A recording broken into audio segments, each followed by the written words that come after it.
moly. Boom. Hey, what's up? How you guys doing? Sorry, I was having some issues. Wouldn't let me go live. Let me just do a little quick audio check, sound check. That was weird. Stuck like for 2 minutes. It was stuck. Let's check. That was weird. There we go. All right. Hey, what's up, man? Good afternoon. Welcome. Thank you for stopping by. I just wanted to kind of do a somewhat brief stream. I mean, unless we do calls, we could do calls. But there was 2 other interviews that I saw. One was from last night, I think, where Stephen Bertolino spoke with NBC. And then this morning, he also spoke with Good Morning America. So we're going to take a look at those clips. There's a couple of lives going on as well at WFLA. I saw Brian Entin. He was doing like a Q&A as well somewhere. I don't know where that went. If I could find it, we can watch that too. And make sure the chat here is kind of delayed. Well, let's see.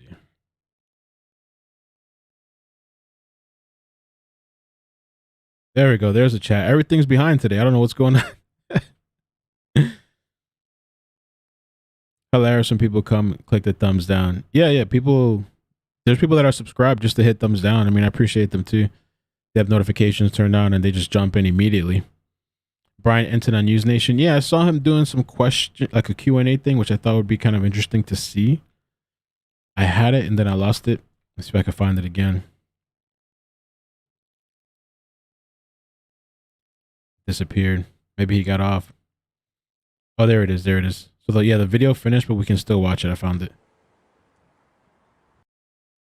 So we'll check that out as well. Let me just put it up on my screen. Good afternoon, man. I hope you guys are doing well. Friday. It's raining like thunder here in Florida anyway. South Florida is raining, thundering, all kinds of stuff. I don't know if I still have notifications. Been doing so many videos. I think I used up all the notifications. What's up, cousin, man? How you doing? Very fuzzy. The quality is good. Quality is good. I don't know. You might have to turn up the resolution. You might have to go to settings in the bottom and turn up the resolution. Mary, thank you for the super chat.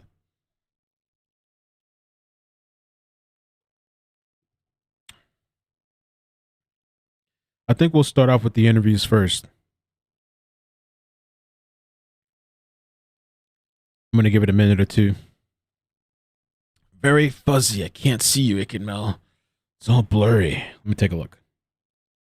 Boom, boom. There's no issues on my end, though. I mean, from what I can see, because I can see all the diagnostics.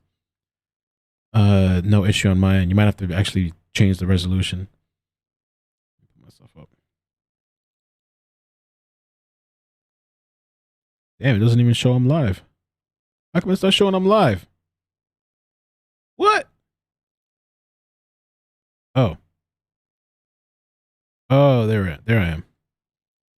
Oh, that's weird. On YouTube, when I look myself up, it's like the stream hasn't started yet. To me, it looks like it says scheduled for 1:30 and the stream hasn't started yet. We started. No wonder. It's kind of weird.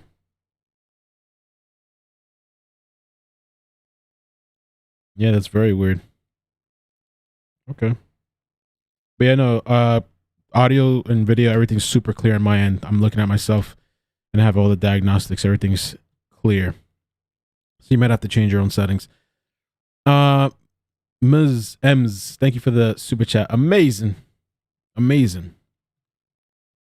It's so weird that like when I look myself up, it's like maybe YouTube's messing with me.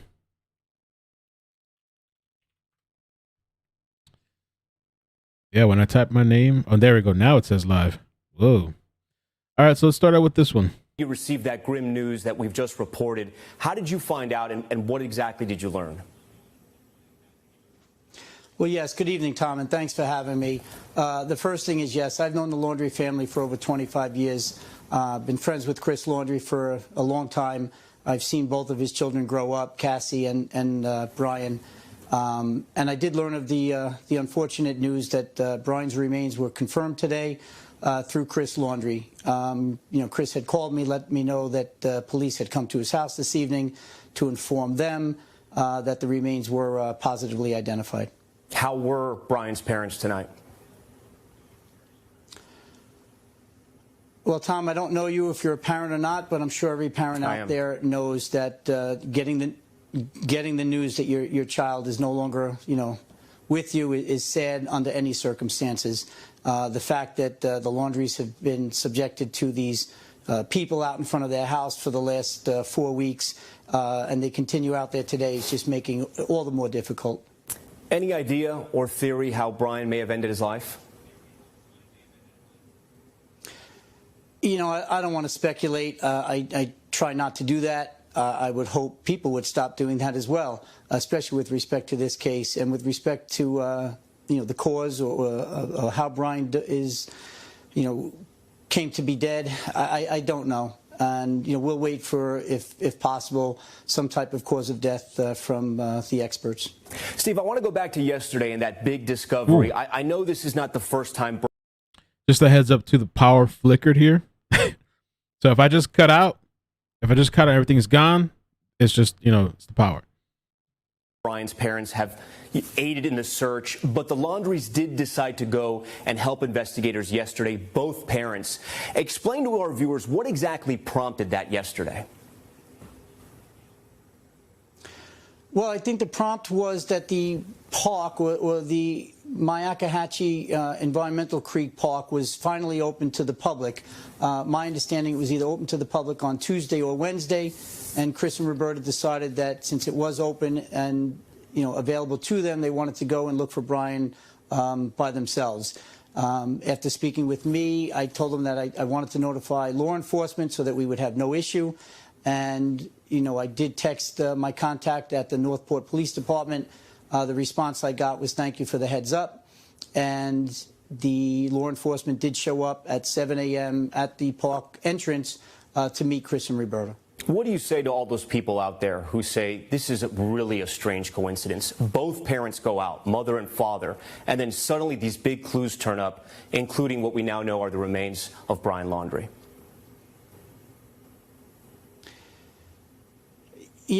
As I said to you a moment ago, I've known Brian since he was a small child, so this is hitting me today too. I'm a little bit angry that people are even speculating this way, and primarily because, it's not just the Laundries, it's local PD, it's the FBI. It was an independent news person who happened to be there filming, and that's all fortunate that police were there and the film crew was there.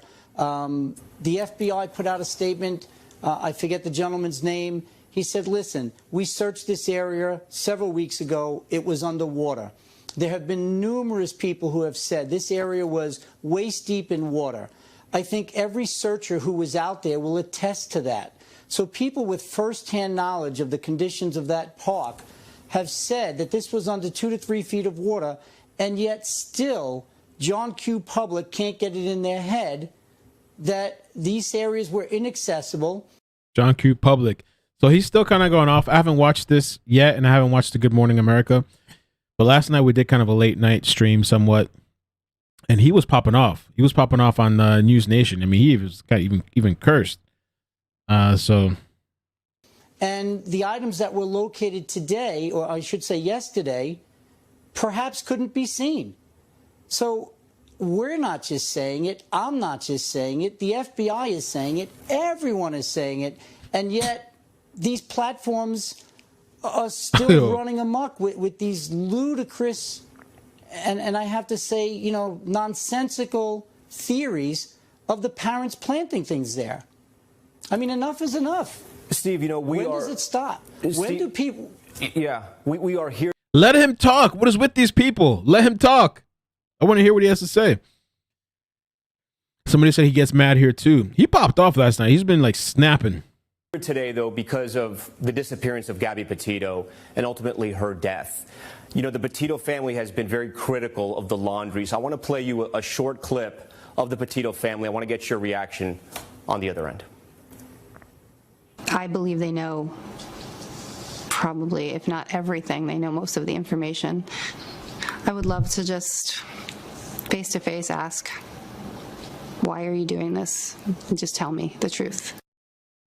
You know this family. You're representing them. How would you describe the Laundrie's interaction with law enforcement? So, as I mentioned a couple of times today to other news organizations, today is not the day to discuss the Gabby Petito case. I understand that that was the impetus, that is the reason why all this is happening, but that doesn't explain why people come up with these nonsensical theories as to yesterday's events and some other events. It doesn't explain, Tom, why major news organizations just yesterday on Fox News, an anchor was accusing me of communicating with Brian with a burner phone until his solar power ran out and I could no longer communicate. That was from an anchor. You had pundits on CNN just last night with all kinds of theories. So my anger and my frustration, and when I say when does it stop, what I'm saying is when does it stop that these conjecturists, these theorists, people who have no firsthand knowledge, and specifically with yesterday's events, you have people with firsthand knowledge telling you how this played out, and yet people still don't believe it.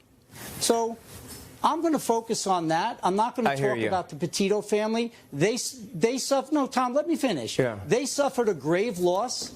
And on September 14th, when I first went on video, I said there are two families here that have suffered a great tragedy. There are two young people that have now lost their lives. There are parents that are suffering.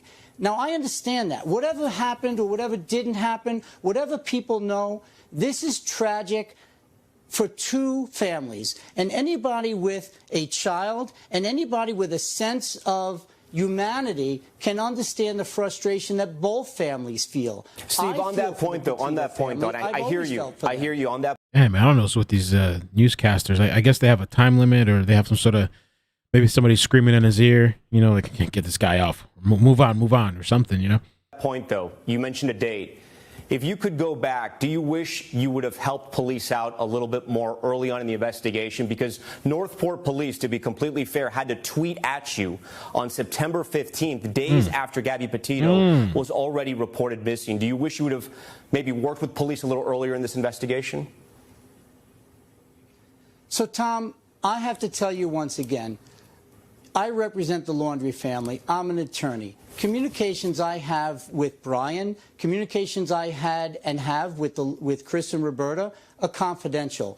What I wish really doesn't play into it. What I can tell you is, at some point in the future, there may be conversations to be had. There may be information to be discussed. Tonight is not that time.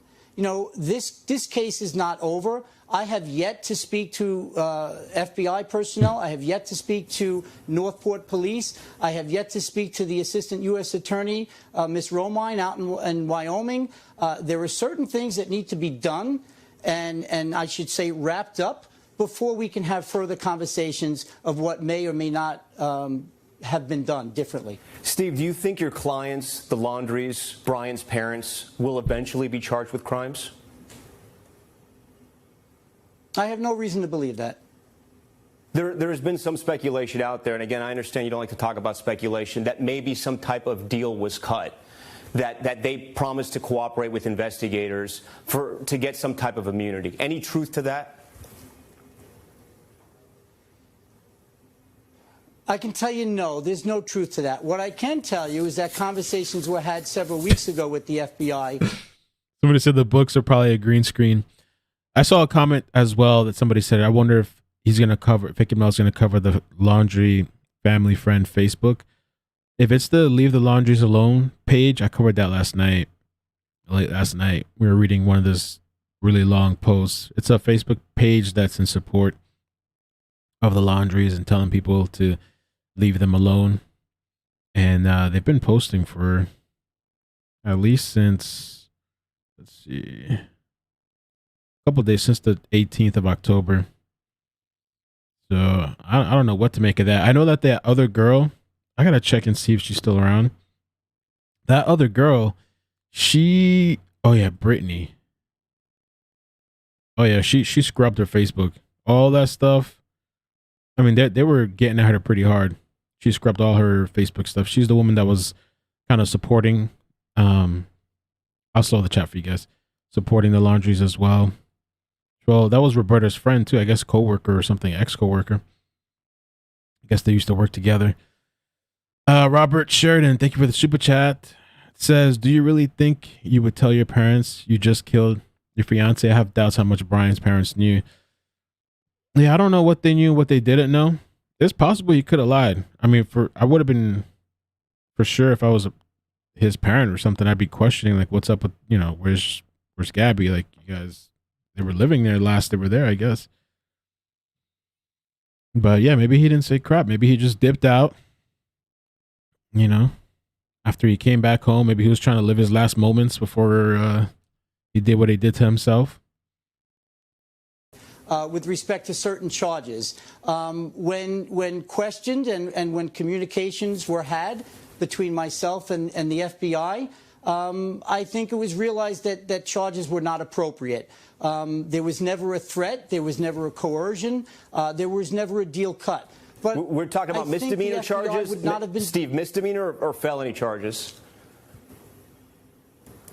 I don't know what level of crime or charge was in the mix. What I can tell you is there were conversations that were had, and I definitely want to be clear.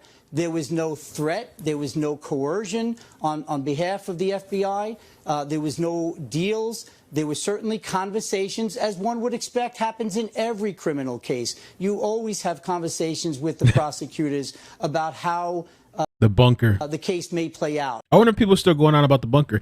There's people really still, I got a couple of emails, people saying that they believe the parents planted this stuff. Like, he addressed this last night, I think, but seriously, people really believe that, like, they brought out his remains out there. People are saying that the parents killed Brian, that they believe they did it, and so they planted the skull out there. I mean, I don't know, bro. Robert, I think he lied and maybe said she broke my heart and left her out there, and don't answer her parents if they call here.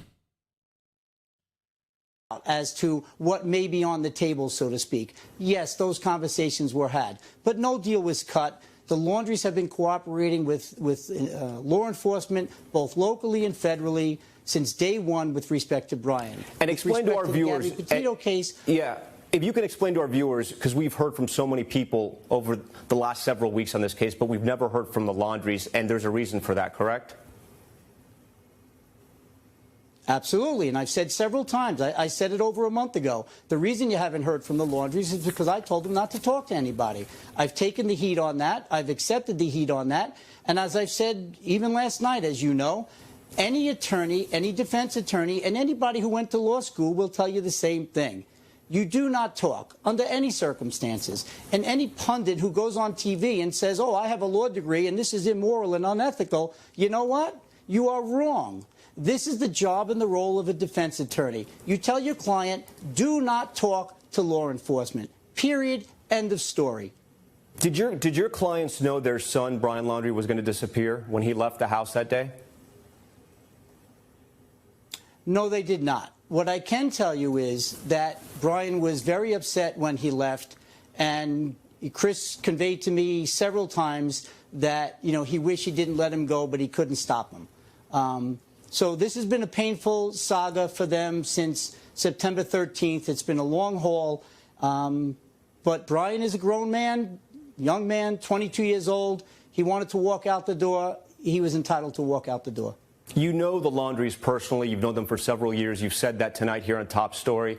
I want to ask you, what do you want America to know about the Laundries, and is there something they should know about them as parents? I would like America to know that exactly what you said. Chris and Roberta Laundrie are parents. They are just people. They have feelings. They have children. One of their children have just been confirmed as dead. It's sad under any circumstances. Gabby Petito notwithstanding, for any family, for any parent out there, this is a loss of a loved one. They're grieving. I would just respectfully ask people outside their home, go home, give it a break, get a good night's sleep, leave the Laundries alone, even for one night. Please and thank you. Do you see any scenario where the Laundries eventually reach out to the Petitos, to Gabby's family? As I said to you a moment ago, Tom, there are certain things that need to be, I'll use the term wrapped up. There are conversations that need to be had. When those conversations are had, perhaps at some point in the future, there will be, communication between the two families. I've communicated with Mr. Stafford in the past, the Petito family attorney. I'm sure he and I will be having conversations coming forward. And, what comes of those conversations will remain to be seen. Steve, we thank you for your time. I thank you for answering all of our questions tonight here on Top Story. So that was one from the one from NBC. That was like 10 hours ago plus. I haven't seen that. There was one also this morning, which we're going to watch. I haven't seen this one either. And this is on Good Morning America. This one's a bit shorter, though. It's not as long, like 5 minutes or so. I'm going to check this out. This morning, I know you've known the Laundrie family for over 25 years. How are they this morning? Yes, good morning, George. I have yet to speak to Chris and Roberta. I will reach out to them shortly, but thanks for having me, and thanks for your concern. Do they know how Brian died? We do not. I was informed from law enforcement yesterday that perhaps midday today we may have some more information, but as of right now, we know as much as you do. So you've gotten any other information at all from the notebook, from the backpack, anything like that? None at all. As you can see, probably some video that's circulating shows the white bag that was picked up by Chris Laundrie was almost immediately turned over to law enforcement. Law enforcement found the backpack. I do not know if the notebook was in the white bag that Chris picked up or if it was in the backpack that law enforcement picked up. So many unanswered questions here. You told us that Laundrie's knew Brian was grieving the night he left. Trevor just reported that. That was on September 13th. But Gabby Petito's remains weren't discovered until the 19th. So why did they think he was grieving? Brian had been extremely upset. Chris and Roberta were very concerned about him. They expressed that to me, that when he walked out the door that evening, they wish they could have stopped him. They wish they could have, prevented him from going out, but he was intent on leaving. And Chris said to me, in hindsight, I know I couldn't stop him. I just wish I could have. Grand Canyon University, a Christian university, is one of the largest universities in the country. Online students at GCU received over They don't even give you like $100 million in scholarships in 2020. See what scholarships you qualify for. Find your purpose at gcu.edu/myoffer. Yeah, choice. So, I'm sorry. Do they think he committed suicide? We've had that conversation between the three of us, Chris, Roberta, and myself several times. We just do not know. Of course, knowing his mental state when he walked out the door, it was always a concern. But, let's wait for the medical examiner. If they can come up with some other explanation for the cause of death, we're going to accept that. If not, I guess we're going to have to accept that Brian did kill himself. How did the Laundries know where to look? Well, Brian had hiked in that reserve in iCkEdMeL Environmental Creek Park many times. Chris has hiked with him several occasions as well. They kind of knew his favorite spots. We had told law enforcement from the beginning where Brian would most likely be in the areas of the park. When Chris went on Monday night to look for Brian when he didn't return, he saw the car. It was dark. Everything was wet and flooded. And, he returned the next day, and Chris and Roberta looked again in the same areas. But again, it was flooded, and they really couldn't get off trail. So, how and when Brian wound up in that area, maybe he walked in the trail and then circled back someday. I don't have the answer to that. As far as how did the Laundries know where to look on Thursday, that was just starting at the beginning and working their way into the trail. And as everybody knows, Brian's remains and the personal items were located, somewhat in close proximity to the entrance to the park. Did Brian tell the Laundries anything about what happened to Gabby before he disappeared? George, that's not something I can comment on right now. And I'd like to just leave it at that. Well, if you can't comment on it, it means you know something about it. Well, I think everybody out there knows that, whether the family or myself have some information to share, but, there's not much we can say at this point in time. And, I'm going to leave it at no comment. Is that because they've been cooperating with the FBI? I'm sorry, did you say because we were cooperating? Because or you are, weren't? because the family is cooperating with the FBI? Well, George, I've been quite clear on this from the very beginning. When it comes to the FBI, we have absolutely nothing to say with respect to the Gabby Petito incident. With respect to Brian, we've been cooperating from day one. And, you know, those are two different, from a legal perspective, those are two different scenarios. One was the missing persons with Brian, one was the missing persons with Gabby. Is there anything that the Laundries want to say to Gabby Petito's family this morning? Not at this time. Like I said, George, I haven't spoken to Chris and Roberta. You know, yesterday was, you know, very hard on them, you know, as I'm sure everybody can imagine. I'm sure at some point in the future, you know, comments and discussions may be had. Mr. Bertolino, thanks very much for your time this morning. George. That was Good Morning America. Robert, thank you for the super chat. Says, what's even crazier, I'm not even sure if he would have even been convicted from a physical evidence perspective. That's why he was never listed as a suspect.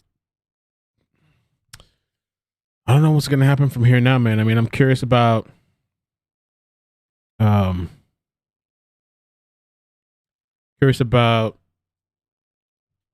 cause of death exactly and what's going to happen from here on Are out. we going to find any more from Wyoming? I mean, as I understand it, that's done. That's done. Well, we're not going to. Well, so yeah, I just made a note. Thank you for that. To reach out to Dr. Brent Blue to see if we can get anything more. They were not. They said per Wyoming state law that they never have to release the full autopsy report. That's in the hands of the FBI. Right? Yeah, it's in the hands of, well, yeah, so in Wyoming, this occurred in Wyoming. They never have to release it no matter who the victim is. That is not information that goes out to the public. Now, if there would have been charges filed against a suspect, once those charges were filed, certain documents would have to be filed, which would give us access, you know, to the information they had. That was one way we could get this, but now the only person of interest in Gabby Petito's murder is now deceased. So I don't know if that's going to happen. Yeah, I don't know how to answer that question. I'm not sure. I know that Dr. Brent Blue is Yeah. resigning and is in the process of resigning from his post. That's something that, of course, gained a lot of social media traction as well. He was going to stay on as the coroner. He was resigning from the hospital that he worked at. Oh, that's right. due Okay, to thank a you. Thank you for the dispute about clarification. The Thank you. computer usage. Yeah, Thank you. No worries. And again, it's just a lot of information, a lot of details. Right. I gotcha. No. That must be what it's at. That must be the problem. He's been using his computer for months. All of a sudden, it's an issue now, and that's why he had to resign. That makes sense. Yeah, makes a lot of sense. Let me check the super chat. Somebody was requesting me to play a certain part of the interview. Take a quick look. Melly, thank you for the super chat. Gracias. Freebird says the lawyer 13-minute interview on NBC News at the 6:35 time on video. Lawyer states he knew Brian and Gabby was dead on 9/14. Play that video next. We just played it, but I'll play that specific portion you're talking about. 6:35.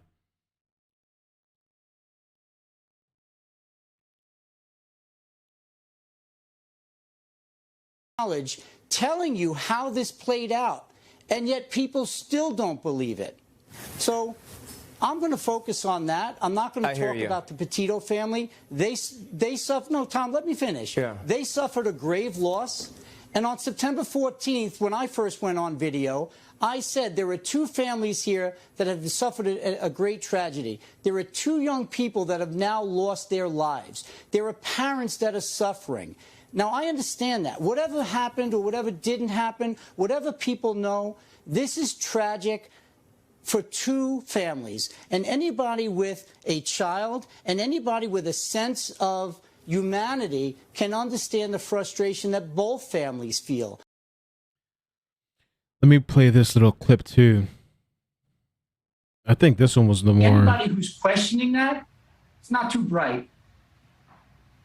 Well, my thought would be anybody who's questioning that, it's not too bright. well, clarify that, because I think no one has the answers here. Certainly the public doesn't. You have more answers than most. We assume that the parents knew more than we do. So clarify what the public doesn't understand about what's going on. What the public doesn't understand, I don't understand. You have a trailhead. The trailhead marks the beginning of a trail. You don't jump from the sky and land in the middle of the preserve. You start at the trailhead. That's where the parents started. The parents walked into the park from the entrance to the park or the trailhead. Dude was snapping, man, last night. Oh, we're going to take a look at this video too in a second. Let's take a look at Brian Entin's Q&A, see if there's anything good on there. I am going to call a friend. I don't know why stuff keeps popping up. Then I'll be able to see all of your questions in real time as I scroll on my Twitter, and I can answer them that way, which is also easier for me to get to all of your questions. So hopefully you guys are finding the link and coming here now. Thanks everybody for following along. Obviously yesterday was a long day, a lot of developments. We're hoping to learn more information today. So far there really hasn't been much news since the big development yesterday that Brian Laundrie is dead. A lot of you asking about cause of death. I texted with the medical. They say sympathy flowers are being delivered for the loss of Brian. There's a little video clip too. Just show it really briefly. Telling you. There's a little video clip. They're sending flowers over there for Brian to the Laundries. Sympathy flowers being delivered for the loss of Brian.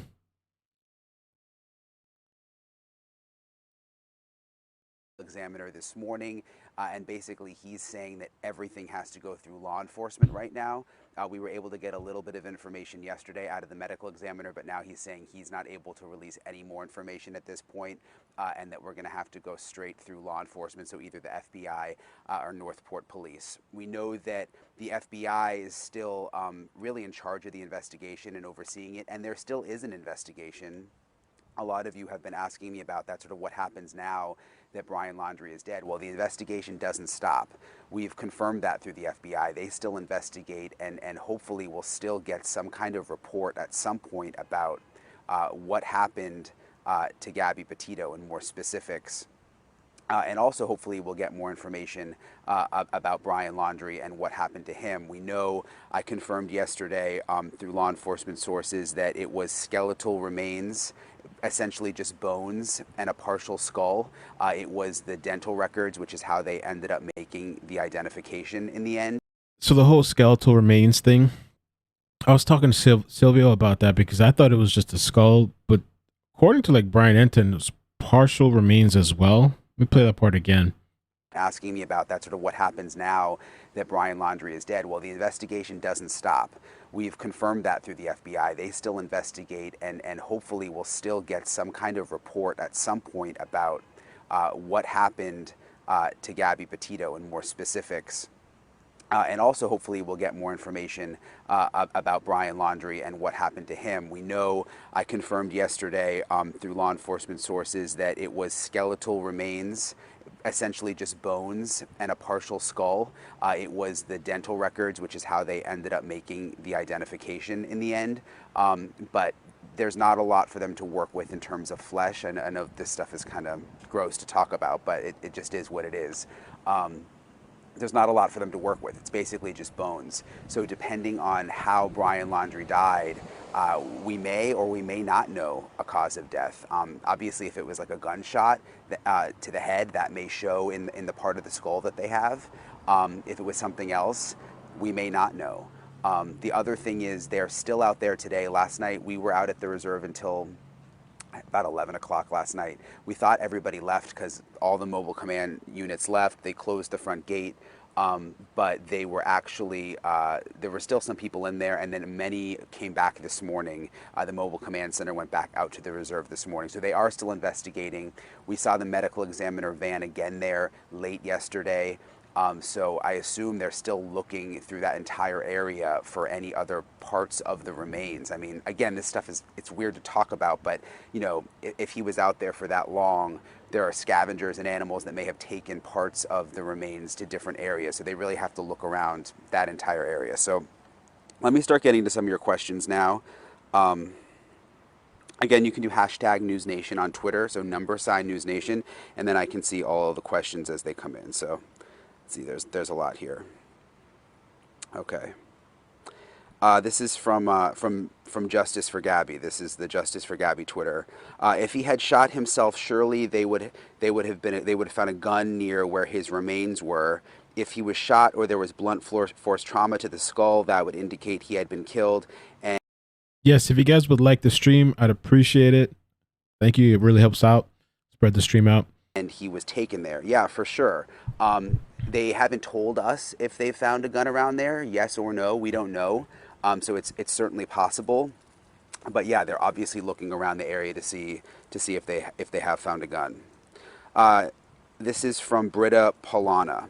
I'm interested if Brian left any note when parents had last contact with him, cause and point of death. So we know that they did find a notebook out there with Brian, and that it is drying out right now. There's reports that it's drying out, and they're hoping they can still salvage it.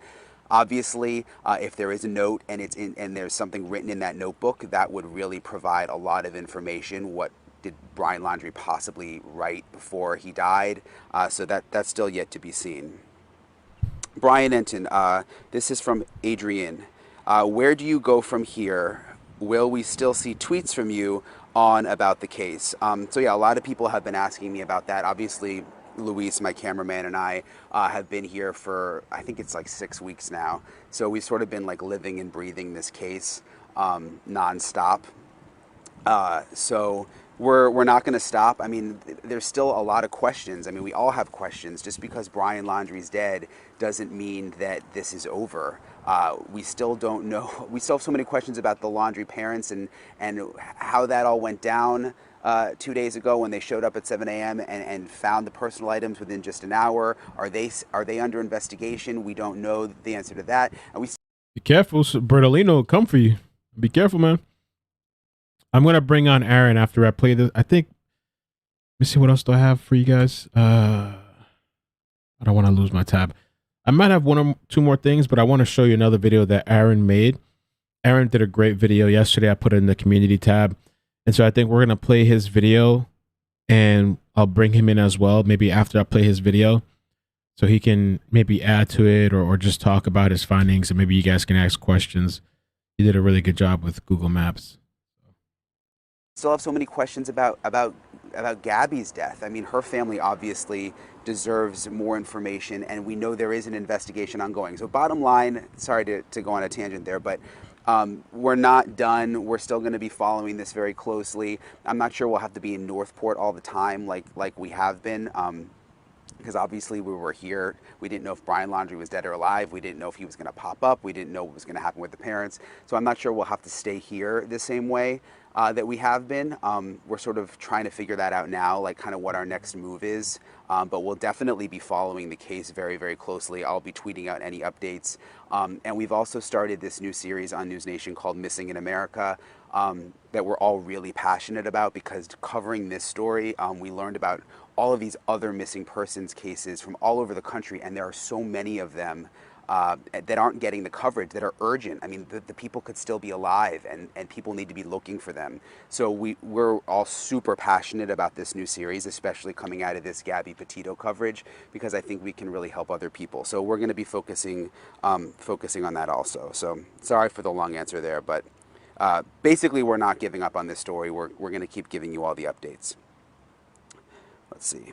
Brian, can you ask please about what type of DNA they recovered from Gabby? Yes, we are asking about that. We're hoping to get more information from the FBI. Now that Brian Laundrie is dead, we're trying to understand whether they can still deny all of our requests, even though it's still technically an open investigation. So we are looking into that. They obviously have DNA from Brian Laundrie. We were outside the house when they showed up and went and collected items of his for DNA. So we assume that if Brian's DNA is on Gabby, they already know that, and hopefully they'll be releasing that soon. Now that Brian Laundrie is dead, there won't be a trial. And again, remember, while they've called him a person of interest, Brian Laundrie still wasn't technically charged with the murder up until now. He still hasn't been. So that's something that could also, even though they won't be charging him because he's now dead, the FBI could still come out and say, look, we're releasing this report and saying that we believe Brian Laundrie did kill Gabby. That hasn't happened yet. So How did the autopsy report come back within 24 hours? Yet Petito's took over 2 weeks. So the full autopsy report on Brian Laundrie has not come back yet. We know they're still doing a lot of testing on the skeletal remains they have. Basically, all they did is confirm the identity through the dental records, which you'll remember they did relatively quickly also with Gabby in terms of confirming the identity. And I think things are going to go different now also with the Brian Laundrie autopsy in terms of the release of information, because with Gabby, you know, this was still, they were still looking for Brian Laundrie at that point. And obviously the situation is different now. So let's see. Was the notebook found in the dry bag? It appears, yes, the notebook was found near the dry bag. I'm not sure that it was in it, and we know that it's wet. So I still don't know if it was in it or not either. A lot of people have been asking that. Also, when we saw the dry bag, it looked like there was a hole in there. So I don't know if something had gotten to it and there was, like, you know, water got in. So I don't think it was actually inside the dry bag. Will you be able to determine a time frame, cause of death on Brian with the remains found? Will they? I'm sorry. Possibly. Again, these are questions we have for the medical examiner that they're not answering right now. But, you know, from the forensics experts we've spoken to, if it's just bones and skeletal remains, that could be difficult. But if there's some flesh, perhaps they could try to figure out a time frame here. Okay, just heard about lawyers speaking, saying the Laundries knew Brian was grieving and wished he could have stopped him from leaving. Gabby, this is from, there's no name here. Gabby was found until the 19th. How long did they know he was grieving? Again, we don't know exactly. The lawyer did say that. There's still a lot of questions about the time frame on when Brian left for the swamp, exactly what the parents knew and didn't know, and then also what the police knew. I mean, Mr. Bertolino, the attorney for the Laundries, has called out the police sort of because, you know, you remember Thursday of that week, police said they had eyes on Brian Laundrie and knew where he was, but now the lawyer's saying that the Laundries didn't even know where Brian was, that he was already missing at that point, and that they had already reported it to the police. So the lawyer's saying, how could the police know where he was if we didn't know where he was? So again, you asked earlier, are we going to stay on this case? I mean, yes, this is one of the things that we're trying to still figure out. Excuse me. Let's see. This is from Cece. Will they say what was in both the backpack and the other bag? Also want to know cause and date of death. Yes, we all want to know cause and date of death. We're trying. We haven't gotten that information yet. Again, I mentioned earlier, the medical examiner has now texted me that he's not able to give out any more information and we have to go straight through law enforcement. And then will they say what was in the backpack and other bag? They haven't yet. There's been talk in a couple of articles. I'm going to try to find one that kind of explains it a little bit clearer regarding Brian Laundrie was grieving when he vanished days before Gabby Petito was found dead. So I'm going to see if I can find a little bit of something better.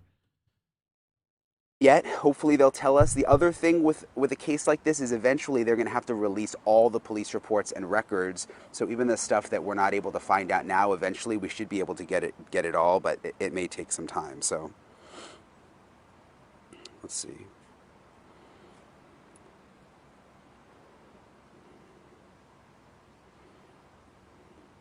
A lot of these are the same questions. That's why I'm just scrolling through. Story of my life.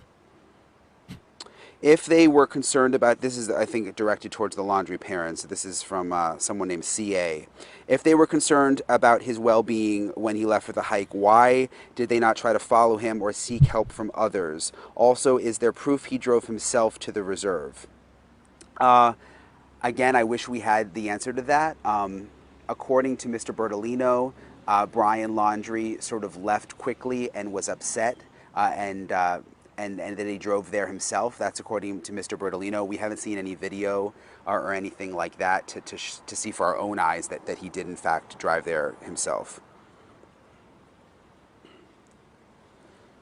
Let's see. Miss Missy, thank you for the super chat. Will the FBI ever release what was in his notebook? Yes, eventually they'll have to. I don't know when that'll happen, but eventually they'll have to. I think they would. Missy Miss says, come on, friends. Mel there for us every day. Smash the like button for him. Yeah, I'd appreciate it if you guys could hit the like button. It really helps out the stream. It's free. Smash the like button. Just popping in for a little bit again to touch on little details. We're going to watch this video from Aaron too in a minute. Checking in what's going on, but not too much. Just a lot of questions. Some other questions coming in a different way. Kai in North Carolina, is it accurate that part of the skull was recovered, and is there any information why the skull is not whole, intact? So according to the sources that we've spoken to, there was a partial skull. So it was bones and then a partial skull, and obviously that partial skull was part of the teeth because they ended up using the dental records to make the identification. In terms of why just a partial skull, we don't know. Again, it's possible the body was out there for a while. FBI says it was submerged in water, and then there could have been like scavengers, like other animals that, you know, sort of took different parts of the body apart and dragged it away and that kind of thing. So that could be why, that could be one of the reasons why, but we don't really know. From Toronto, what do you make of the lawyer saying that Christopher and Roberta knew Brian was grieving and they were concerned he was going to hurt himself, and yet it took days for them to call police? Also, grieving what? What do I make of it? I mean, again, I think the timeline that week is still one of the things that we have to figure out in terms of when exactly they reported him missing to police, because the lawyer is now saying that, you know, they may have reported it earlier but not filed the missing persons report until Friday officially, but that police knew he was missing. So I don't know. A lot of people are also wondering, did the Laundries get a sense that Brian was going to go commit suicide? Is that a possibility? And perhaps that's why we haven't seen them looking incredibly emotional when we've seen them over the last 5 weeks, because they may have known or suspected that this is what happened. Again, we don't know. Hopefully we'll get to talk to the Laundries at some point. How high was the water? And that whole grieving thing, yeah, it says, somebody said it in the chat, but in the ABC News interview, Bertolino told ABC News that Brian's father, Chris Laundrie, believed his son was grieving and upset when he left for the September 13 hike. And we didn't, the public didn't know Petito was dead until authorities said they found her remains on September 14. So it's interesting, yeah, for sure. I'm going to show you this other clip that Kristen Thorne posted. Maybe I should just do it right now since we're here. Keep it in context. For the first time, put this right here. Okay, big screen. For the first time, we're hearing about the moments before Brian Laundrie left his parents' home on September 13 to go to Carlton Reserve. I asked attorney Stephen Bertolino where Brian's parents feared Brian may hurt himself. His answer. Knew that their son Brian was grieving. They knew he was so upset, and you know, they just couldn't control that he was leaving, and he left. He walked out the door, and Krista said to me, I wish I could have stopped him, but I couldn't. He was 20. That's a little clip there. I'll play it one more time. Chris and Roberta knew that their son Brian was grieving. They knew he was so upset, and you know, they just couldn't control that he was leaving, and he left. He walked out the door, and Krista said to me, I wish I could have stopped him, but I couldn't. He was 20. Water when Brian Laundrie first entered the park. I'm wondering if the high waters occurred after he entered. Begs the question how long he has been dead. So I didn't get here until the day after, to Northport, until the day after Brian Laundrie went missing. So I don't know how high the water was at the reserve because I didn't see it then. And I'd have to go back and look. I can't remember, Luis, when we first went to the reserve. It wasn't in the beginning because we were outside the house for that first week, really. When we first started going to the reserve, though, the water was high. There was even the road into the reserve on one side was totally flooded. We couldn't even drive in, and we have like a high Tahoe. So that is real. I mean, the water was extremely high, and it was very, very flooded in the reserve. And even like the people who live around there, some of the ranchers that I've talked to, were saying that it was unusually high. So It was very high, and then it went down. It's pretty much totally receded now. Let's see. So yeah, you can do hashtag NewsNation on Twitter. That's how I'm going to start finding more of these questions. Let me just refresh here. Dr. Croco News, thank you for the super chat. I DM you, would love to interview you about your channel and cases, when and if you have time. Where did you DM me? I'll take a look later after the stream. There's a bunch of places people can DM me, so it takes me a while to get through all of them. What are your thoughts on the attorney's demeanor in his interview yesterday? So, if you haven't seen this interview that Marnie Hughes did with Mr. Bertolino, the Laundrie family attorney, I highly recommend you watch it. It's really caught me off guard. The whole thing is posted on newsnationnow.com. I actually posted a link to the full video last night. So if you just look on my Twitter from last night, you'll find it. It was like 22 minutes long, I think, and it was kind of like an emotional roller coaster. Marnie did a really amazing job just like staying calm through this whole thing. Like, I don't know if I would have been able to stay quite as composed as she did. Just because he was like angry. I mean, he was really angry in this interview, kind of calling out the public. He was very upset about the protesters. Mr. Bertolino was, and he couldn't understand why the public has all these questions, why journalists have all these questions, why the timeline doesn't make sense to a lot of people, including really me. I mean, there's things that I still don't understand, and he just like couldn't understand that. And he came across very, very upset. He even cursed at one point. They had to beep the interview because he cursed. And then at the end of the interview with Marnie, he started like apologizing for the way that he had been behaving. So it was really kind of strange. But I'm trying to think of his side of it. I mean, he knew Brian Laundrie. He's been friends with the Laundries for a very long time and known Brian Laundrie since he was young. So I think he was also maybe still processing the information that Brian Laundrie was dead. Perhaps, I don't know. And I know that the interview happened very, very shortly after they got the official confirmation. So I'm just sort of trying to give him the benefit of the doubt. Maybe that's why he was kind of so like up and down and emotional. But I would definitely check out the interview if you haven't seen it yet. So yeah, he was snapping. Shelly, thank you for the super chat. The parents knew Brian was grieving. Yeah, it's kind of interesting. Dr. Croco News Twitter. David Crocker, I know you're busy. All right, thanks, man. I'll take a look. Thank you. Brian Entin, are there any articles that will remain sealed forever? So that's a good question. I was talking to Ashley Banfield about this last night. Like, we were on the phone late last night, kind of like talking about some stuff that's still unresolved. And we were talking about this.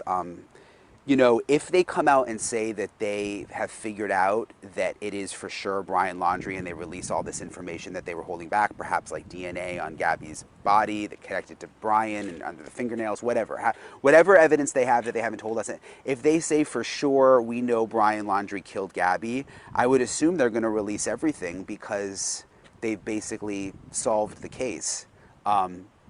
If for some reason they believe that it might not have been Brian Laundrie, I think that they'll hold back on releasing things because then it's still technically, going to be an open investigation for a long time. Not that I think that that's what's going to happen, but I think that's one reason they might not release everything. So we're just going to have to wait and see on that. Hey, Brian, the reserve was, I think, September 18th. The first time we went to the reserve was September 18th? The first pictures I have. Yeah. Okay.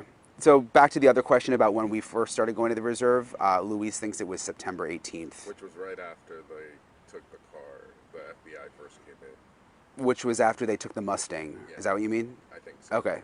And it was flooded then when we first started going there. So, what is happening outside the Laundrie house now? Has anyone heard from Gabby's parents? This is from Flavia. So we have a crew over at the Laundrie house now. There's been some protesters out there and people sort of coming by, and I think there's been some new signs. What happened today? I got a little update. There was some more flowers delivered. Nothing really significant. The Laundries haven't come outside. Nothing like that. In terms of Gabby's parents, we haven't heard from them directly. Their attorney did put out a statement yesterday saying basically asking for privacy right now, saying they were still processing this and grieving Gabby, and that they would be making a statement when the time is right. I try to always think about Gabby's parents through this whole process. I'm sure that this was difficult for them yesterday for obvious reasons, and also because they've said in the past publicly that they wanted justice.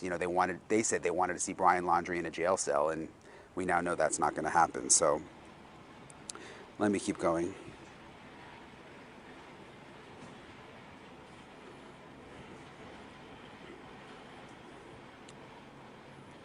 Let's see. Ganja, thank you for the super chat. Greetings, Mel and chat. Much love from Germany. Thank you. Guten Tag. Alicia, grieving is broad. Grieving what he did because he was remorseful, or grieving because he was caught? Good question. Yeah, no idea. I do wonder as well. And thank you for the people that hit like. I appreciate that. So you're doing hashtag News Nation.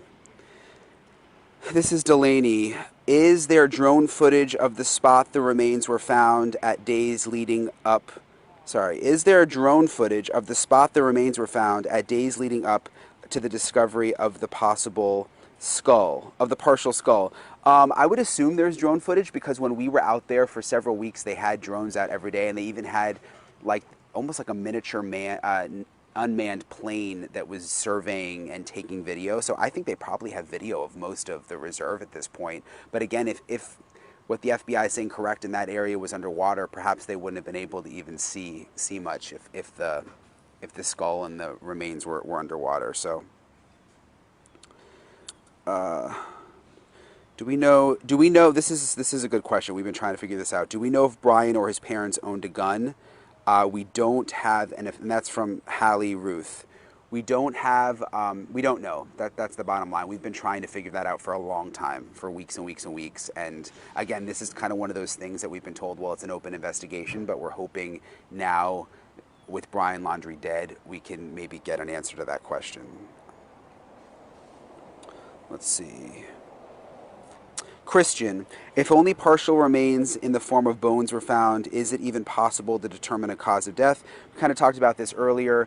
It's possible they might not be able to. It just depends on how Brian Laundrie died. Again, if it was a gunshot, I think they would be able to, according to the forensics experts we've interviewed, they'd be able to figure that out, even if it is just a skull. But if it was something else, an overdose or something, it may be difficult if there's absolutely no flesh. Isabel. And I've heard some people saying or thinking that, if let's say he did off himself, what method? Was it via gun? Did he take something? Did he take some sort of substances, and animals got to him after? Or was he just out there and animals got to him? Kate, thank you so much for the super chat, and thank you for being on Discord. Appreciate you. Discord crew. Discord is growing. We're over 1K now. On Discord, we got some new features on there as well. I'm going to have somebody fix up Discord for me to get a nice little server banner and stuff. So working on Discord. Nice little crew on there. What can we expect in the next coming days and weeks now that Brian Laundrie's body has been located? Well, hopefully a cause of death if they can. That should hopefully be coming soon. Hopefully more information released to the public in terms of what happened to Gabby. I mean, really, the FBI has to sort of answer the question soon. Do they believe Brian Laundrie killed Gabby? We know he was a person of interest. They've said that, but I think they have to tell the public. I mean, based on what we know, we believe he did it, because if not, I mean, that would mean there's still someone out there. Again, I don't think that's the case based on all the evidence we know, but I think the FBI is going to have to clarify that. So hopefully we'll find that out soon. Let's see. Will the attorney be under investigation? It was said early on that a burner phone was confirmed. So no burner phone has been confirmed. There have been some sort of interesting phone purchases. We know that the parents, the Laundries, were at the AT&T store early on, and then they went back to the AT&T store at the beginning of this week. So we haven't really been able to piece together what happened with the phone. Will the attorney be under investigation? I mean, it's possible. There's a lot of laws when it comes to attorney-client privilege. There's a lot that is allowed to happen in terms of secrecy and talking and all of that. A lot of people also asking, will the Laundries end up in trouble? Again, we don't know what the FBI knows. All of these things are possible, which is why, even though this massive development happened yesterday with Brian Laundrie being confirmed dead, there are still so many questions. There are still other twists and turns that this case can take. So we'll see. Again, I think everybody, I know you guys and me too, we're all trying to keep Gabby's family at the forefront and what they must be going through right now. I'm going to try to get more information today, anything we can find out. I've been texting with all my sources this morning, so hopefully we'll have some good updates on News Nation tonight starting at 5 o'clock. And that's really it for now. I don't want to... That was a really good Q&A. I thought it was pretty good. I wanted to show this video too. I haven't watched this yet. This is our friend of the channel, Aaron. I'll put the link to his video down below. He's going to come on and join us in a second. I'm going to start playing this. It's about 15 minutes long.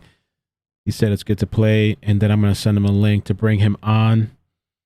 There was a short clip that I had from this forensic pathologist, and then also, you know what? Let me do these short clips, and then we'll get to this video just to kind of move it up front. We already watched that. And just for the people that have just joined now, like I said, they're sending roses or flowers to the Laundrie family, like, sympathy flowers for Brian's passing. Sophia, thank you for the super chat. I don't know, Mel, the lawyer is a liar. Brian isn't dead. Oh, you don't think he's dead? There's some people out there too thinking he's not dead. I can't see that he's alive because it's been confirmed, like his identity. Though, for the people that believe that, let me give you this. I don't want to get people riled up or get crazy, but there was a missing person, right? A woman from Florida. And this was recent. Well, she went missing a while back. I don't remember all the details. It's something that I'm working on. And police or FBI or somebody contacted this woman's father. The woman's been missing all this time, and they said, hey, we found a body. We believe it's her. I heard through somebody, I don't know how accurate because I haven't looked at it, that, we're 95% sure it's her. That we just need so-and-so, whatever, so we can confirm the final little bit. And it turned out it wasn't her. And the father was pretty pissed. Just imagine that, because I guess he wanted kind of closure. You know what I'm saying? We thinking we finally found her. And we didn't. We didn't. Imagine that. We found your child, your missing child, and no, that's not them. This just happened recently, a couple days ago, that he was told his daughter was found, her body. So, I really do believe this is Brian, given the notebook and whatever materials they found there, the Carlton Reserve, the FBI. They did a really fast match, but it says dental records proved a body was found this week that was not of the missing Cape Coral woman, Lauren DeMolo. It's kind of crazy, man, that happened. But I'm going to be looking to cover that soon. Let me just play these short little clips, and then we'll get into my friend's video, and we'll bring him on for a little bit too. And I just kind of want to make another brief stream. I am going to do an update with Chloe Smith. I find a really interesting article, the Australian girl, 4-year-old. That's a pretty mysterious story. And hopefully over the weekend, I want to add on some new stories. New stories coming up, guys. And we'll be following this. Yeah, usually... quickly, as a forensic pathologist, what stood out to you? Yeah, usually, even when I respond to a crime scene, the family is not allowed. No external people are allowed other than the immediate, investigator. So that was odd to me. But in this case, I do believe that the two major issues, again, are identification, which has been completed. And now my colleagues have quite a challenge in determining the cause of death. I don't know how much has been recovered of his body, so that'll be challenging. I know they were out there again today, and maybe the diary or other evidence can, shed some light as to what happened. Basically said nothing. Let me put this clip here too. Fox News alert, a major update in the Gabby Petito case. The FBI confirming that the remains found yesterday in Florida are indeed Brian Laundrie's. All right, let's take this around the table. Dagan, surprised? Not surprised how they were discovered was a little fishy. Yes. They said that they had been the area had been underwater, and then the water receded, and they discovered the belongings and now his body. What's unfortunate for Gabby Petito's family is he will never face a jury. There will never be punishment for this. He's dead, and there's no prosecution. Oh, wait, let's go to Phil Keating. He might have some information. Phil, you there? I am here. I did confirm earlier this late afternoon that the skeletal remains were actually just bones. That's what the human remains were, but at that point we still did not know the identity of whose bones they were. Then about 5:15 across town over at the Laundrie home, an unmarked car pulled up. A couple of FBI agents went in for about 3 or 4 minutes, and then just minutes ago the Lord. Somebody said dental records didn't need to be faked. Roberta could have planted the teeth. Oh, Jesus Christ. FBI Denver, which has been leading the FBI's investigation due to its proximity and control over the happenings in Wyoming, where Gabby Petito's body was discovered. They tweeted out, and I will quote to you exactly what they wrote. A comparison of dental records confirmed that the human remains found are those of Brian Laundrie. Steve Bertolino, the often quoted attorney for the parents, Chris and Roberta Laundrie, has also put out a short note saying the parents have been notified. We have no further comment at this time. Please respect their privacy. So the national manhunt for Brian Laundrie is now officially over.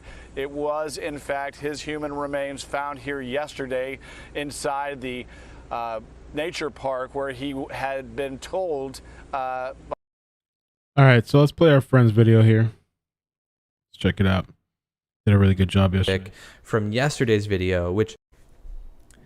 What's going on, YouTube? Aaron here, and in today's video, I wanted to hop back in to Google Maps and compare some earlier live footage from the WFLA news coverage in the early parts of the search for Brian Laundrie. It was a highly requested topic from yesterday's video, which, by the way, a lot of you that are here now that are new, thanks for coming over from the iCkEdMeL live stream. Mel, thanks for featuring my video on your live stream.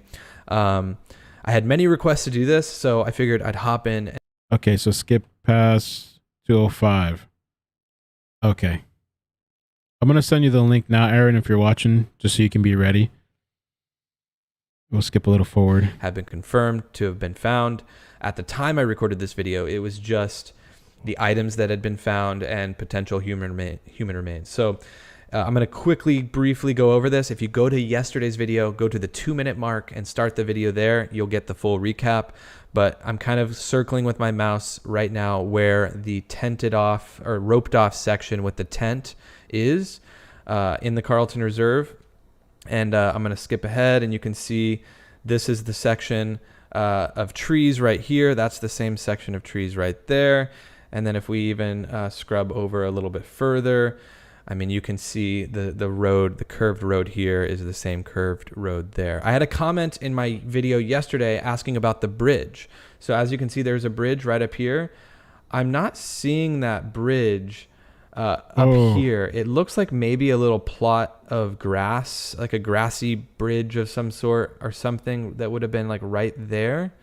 But maybe they built this bridge recently. And it's just not showing up on the maps. But anyways, I wanted to do a recap. So now that we're 2 minutes into this video, we can go to the new information that I found. So, all right, we're about to get this started. Aaron, you can join whenever. No rush, because I want to play your video first. Mandy sent a super chat and says, question, and please don't be mad because I'm just trying to figure this out. Could they have bought teeth on the black market and claimed it's him to get people to stop bothering them? I don't know. Thank you for the super chat. Yeah, I don't. Because I would think, I mean, I don't know how the skull, the partial skull or whatever was found, but I would think that the teeth would be attached. So, but then they would also have to match his dental record. So even if they got something off of a black market, I would think that it still wouldn't match his previous dental records. You know what I'm saying? I wanted to compare. At the very end of this video, I'm going to show water levels. I found a photo, and I know the photo's gone around. A lot of people have seen it, but I want to compare water levels in September to now in October in the reserve and talk about that. But before that, I want to go to the aerial footage from September 23rd. And this is all courtesy of WFLA. I'm just reacting to their video here. I wanted to see, like, where were they searching when they first started the hunt or the search in the reserve? And this is one of the first videos I found from early on in the search. And immediately I am seeing, and let me go ahead and I'm going to make myself a little bit smaller. This body of water gave it all away. I was like, oh, this is going to be easy. So let me go ahead and show you guys how I determined that. So let me go ahead and move myself over. Sorry. I'm going to move myself over here. And I'm going to go through kind of how I determined where they ended up finding him. So on my map, my goodness. Okay, there we go. He's really good with manipulating this stuff. I'm horrible with the split screen in Windows. Manipulating it. Really bad. I don't even use the split screen stuff. On my map, I have, this is the spot where Brian Laundrie was found. Okay. Right here. This is that curved road. And so I decided to search around and try to match up this footage that you guys see over here. Okay. And it was relatively easy to find this body of water right here. And I didn't even have to line, I mean, it was immediate that I knew there was this notch in the water here that is the same notch there. And that is all I needed to know. I mean, everything else is obvious. You've got the curved road right here. As we play the video, you can see they zoom in. This is kind of where the media was focusing on, or I guess the media was setting up. Yeah, they zoom in here. You see some of the law enforcement blocking off the entrance to the reserve. And then, yeah, you see that the tree here is the same tree in the shot, and the media is lined up there. I mean, I think they even got a shot of the street, the cross street, so you can even see that. But they're zoomed in right here on this section now. As you can see, they're following this road up. They're showing all of their equipment, their airboats, all their trucks, all the things they had. Early on in the search efforts, you guys remember they had so many crazy vehicles. They had so many, they spent so much money out there. And so right now I want to show, this is where they had kind of set up their base camp. And so we're going to go ahead and zoom in on that now. And that would be right here. So if I pause the video and I let me move this over a little bit. You'll see the tents that are in, or not the tents, but the two little roofs right here.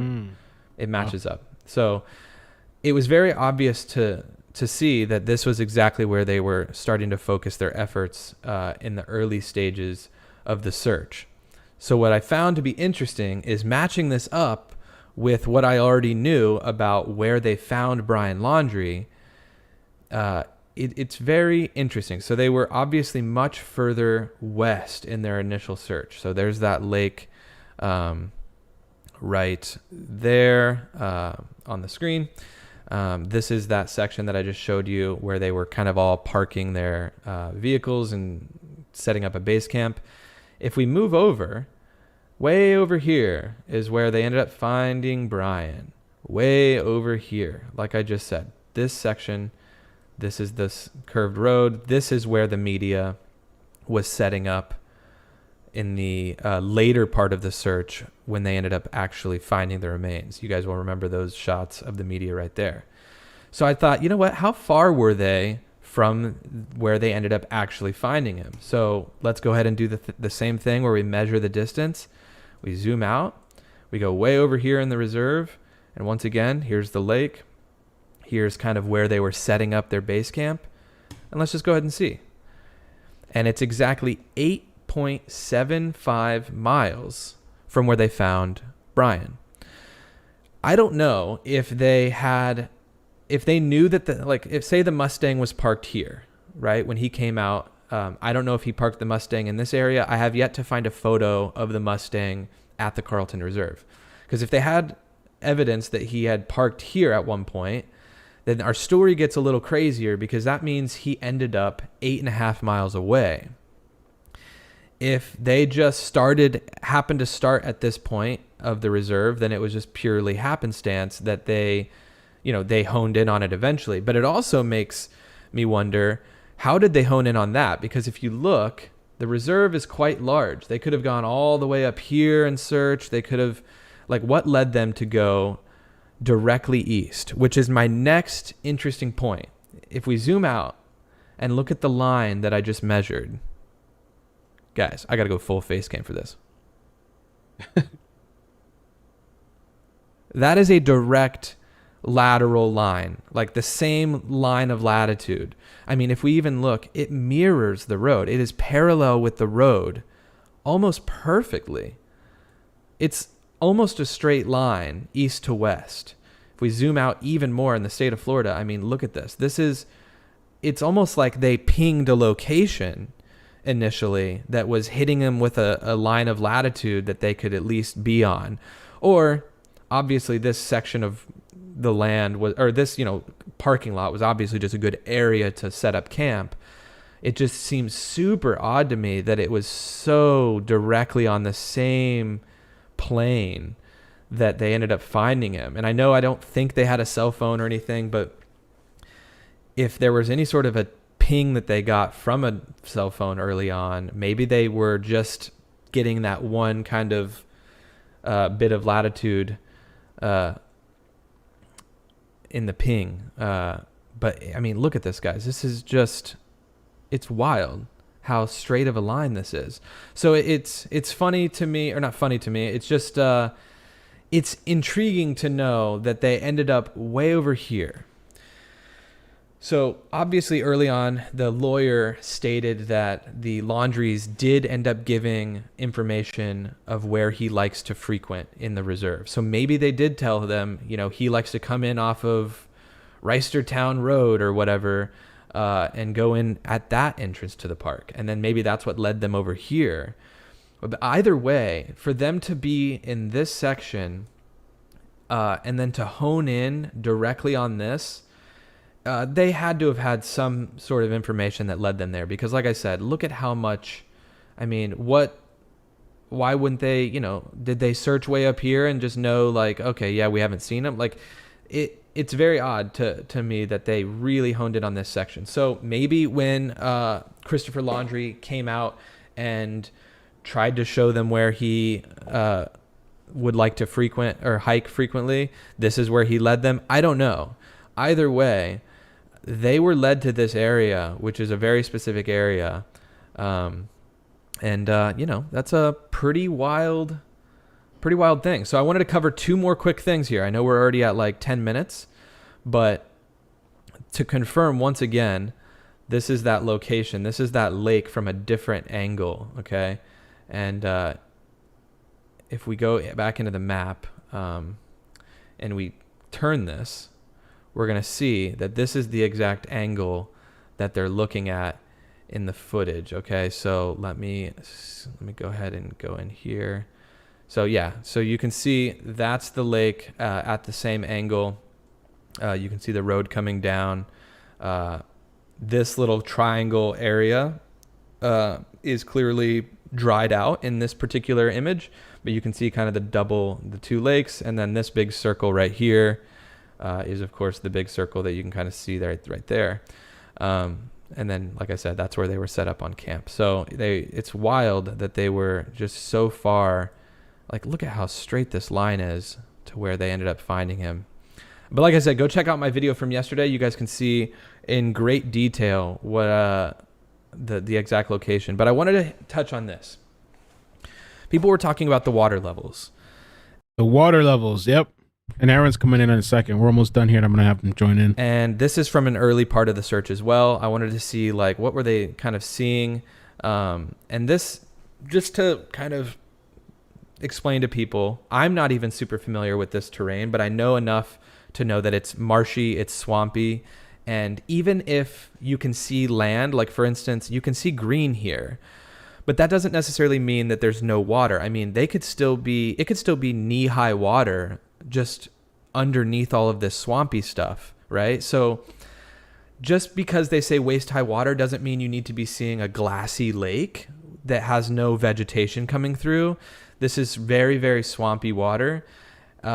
I just want to explain that, because like even here, this could be 6 feet of water underneath this. It's probably not, but I'm just saying it could very well be at least knee or waist high water.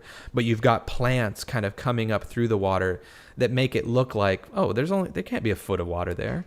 Clearly over in this section, it's much deeper, or at the very least, much less vegetation. So I mean, and that's why they were trekking through this. This doesn't look like there's water here, but there could be 3 feet of water. They had these huge vehicles with big 4-foot wheels on them, and though we're not seeing any like splash, it's a swamp, it's a marsh. It's definitely there could have been some relatively deep water there. It looks relatively dry here, but I'm just trying to explain that. And then this is a photo that I saw that is really interesting, and let me just pull it up. So this is that section where they ended up finding Brian this is that curved road where the media was lining up. And this is it kind of from a different angle. This is supposedly, and I don't want to claim that this is exactly accurate, but I believe this is taken from WFLA footage. I mean, you can see there are police vehicles. This is clearly from the time when they were searching for Brian. It's not like they go out there and film a bunch of that reserve just all the time throughout the week. I mean, this was clearly from September 28th, and you can see the water is definitely way more prevalent than in this photo here. It's way more obvious that there is less water in this photo from October 20th. So we're talking about not even a full month in between these two dates, and or in between these two photos. And we're seeing a lot of water decrease. Now, I wasn't able to find this footage exactly. I'm sure I could dig deep and find it to confirm that is like exactly what it looked like. So I don't want to be sharing an altered image and have it not be accurate. So this could be an altered image, but I just wanted to show it. But anyways, that's kind of it. Oh my gosh. All right, let's bring on Aaron, man. Yo, thank you so much for that video. That was great. Give me 1 second. Let me just fix this over here. I'm a mess. Boom. What's up? Let me fix it up over here. Yeah. Let me. There we go. What's up, man? Welcome. Do I have to mute the stream first? Because I feel like that's probably delayed. Yeah, the stream is going to be muted. I think you can just listen to me right here. Okay, sorry. Can you hear me? Yes. 1 sec. Okay. I hear you. Let's do, just keep talking real quick. I'm going to try to get your voice testing. Yeah. Okay, cool. I can hear you. I can hear you now. Okay. Yeah, my bad. Still trying to figure out this whole stream stuff. I have all the equipment to do it, and I just decided to do this recently. So no, you seem like you're good, man. You know what you're doing. You do a really good job with the maps. You got a lot of good compliments, and I put your link to both of your videos in the description to this video. So people are wondering if they, where your channel's at. It's Aaron Mole, but you can also just click the description. It'll take you right over there. It's 2 videos. I appreciate it, man. Appreciate it. Yeah, no, thank you, man. So yeah, what do you want to, as far as the water levels and all that stuff? Any thoughts on? Yeah, so I mean, obviously, a lot of people are having a hard time believing this at this point, right? And it's kind of a tough pill to swallow. But that's why yesterday I was just like, I want to go in there and see what this looks like now in comparison to back in September when they first started searching. And that's why I dug back to some of the previous WFLA footage. One thing I didn't include in that video, because I actually did some work today. So I work from home doing video production and video editing. So I just made that video at 7 a.m. I was just like, all right, I don't know if Mel's streaming today. I'm going to throw this up. But I wanted to include something else at the end, and I may make a separate video on that or on this. But in the footage from October 7th from WFLA, it was a bit later on from that footage that I just showed. They were more close to where they actually ended up finding Brian, and WFLA flew directly over where Brian was. And yeah, because I basically did the same kind of tracking from that kind of curved road where I was kind of pointing out that's where the media presence was later on in the search. I mean, I can give the video. It was the video that WFLA posted on October 7th. It's let me see how long the video is. They posted obviously so many live streams, but it was a big 2-hour live stream. And and at 40 minutes and 20 seconds into the video is when you can kind of see the area where you first come into the reserve. You see like the little shack with the roof and like the little bridge that I was mentioning. And I basically did the same thing where I'm like tracking it on, or, mapping it out on Google Maps. And I basically noticed that they were backing up towards that area that that a lot of people know that that's where he ended up being found. And, obviously Paul, I think his name is in the chopper. He's talking to JB at WFLA and they're just talking about it. And they had no idea that they were right over him. And at that point, it could have still been just super swampy. And depending on what they found, it's not like, oh, it was right under your nose the whole time, right? But just knowing it now, it's pretty wild to think like they were directly over where they, just a couple weeks later. It's very plausible that it was just flooded out there, right? I mean, this was some of the images that you showed us. So they probably didn't have access. But can you explain a little bit to the whole? Let me just pull it up on video real quick. The line that you were showing us. Let me skip to it. But yeah, this line here. Sure. Explain that a little bit if you can. Yeah, so let me see. I have this like thing open here. So this is all probably delayed. So the line from where they ended up finding Brian to where they were initially searching. Right. So the left is where they were. Is it to the left or the right where they were initially first searching? Let me pull your stream up again. My bad. Well, I have your stream up somewhere. Oh yeah, here we go. It's just a little delayed. So yeah, all the way to the left, which would be the east, where it says T. Mayberry Carlton Jr. Memorial Reserve. That is where they were starting to focus their search efforts. Right. Okay. Where I kind of pointed out all of the vehicles in that big like parking lot area. And so looking back, it's confusing because one of your Discord members shared a photo with me of a police report of the car, and they actually showed that it was at 6968 Reisterstown Road, which is that curved road way to the right, which is right next to where the body was found. So it is confirmed that his car was left off there. And so it's like, why were they searching 8.5 or 8.75 miles away initially? The only thing I can think of is if they did just think, okay, we're going to sweep this entire area from left to right or from west to east. But that's a huge area to cover, right? So it's odd to me that if they had the information about the car being parked that much closer, why did they start the search so far to the west? Right. And so I don't know, maybe a lot of people were saying some rumors about, and I think they commented on my video or I saw it somewhere else. Oh, I bet Christopher and Roberta gave them a false trail at the beginning. And then they ended up saying, oh, this is what, when Christopher went out on whatever it was, October 7th, they did, they were searching closer to where Brian was found. They didn't WFLA was like trying to pinpoint where they were, and they were like lost in the trees, but you can see where his red truck was, and like it ended up being right at that kind of new location. So maybe I don't know if they were given false information by anyone about where he likes to frequent, or maybe they were incorrect on that. But that's basically the only thing I came up with is just, it's a strange straight line. But yeah, it was kind of interesting, man. Do you plan to do more videos like this, or? Yeah, for sure. I mean, I was talking to some people in your Discord and they're like, that guy loves maps, man. And I'm just like, yes, I do. And so it's funny because I'm just sitting around thinking of, I was just doing all this. I was like, I should record this and put this out at least to show you. And then you're like, you should post this on your channel. So I was like, all right, I'll make it go live. So maybe, I mean, for sure I'm into this kind of stuff, and I'm actually working on essentially an episode, not an episode of Unsolved Mysteries, but like a crime documentary.